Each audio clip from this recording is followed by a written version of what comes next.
And we're back with WSJ Lunch Break. I'm Wendy Bounds. Beyonce bouncing back in full force at halftime during last night's Super Bowl. What will this mean for her upcoming world tour? Chris Farley, our editorial director of all blogs here at the Journal, is right here beside me. First of all, what did you think of the show in general last night? Your take? Well, the football game, is that part of the show? Yeah. Football game. What game? I'm actually glad the power went out because they were able to reboot the game and suddenly became competitive, so that was good. She was so hot, she just drained all the wattage. Right, exactly. But in terms of her performance, anything would have been better than lip syncing at the inauguration, so it's good that she was forced to do it live. And there were a number of great vocal performances. I mean, Alicia Keys did a great job. Jennifer Hudson with the Sandy Hook kids.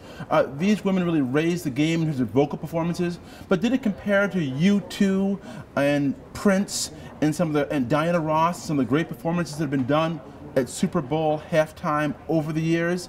No, probably not, but it still was a very strong performance by Beyonce. No wardrobe malfunctions. No wardrobe malfunctions, and there was a whole stadium-wide malfunction with that power outage, which is probably even worse, but it was good that she brought her A game and that the controversy forced her to do so.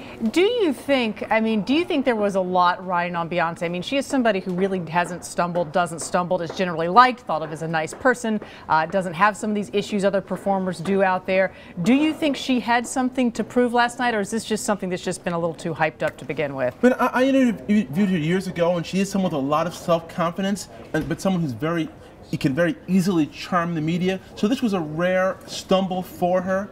But I think although the performance was generally well reviewed, I didn't really bump her album up on the charts. I mean, she has a new greatest hits album of love songs out. The work she did with Destiny's Child has a new song on there called Nuclear.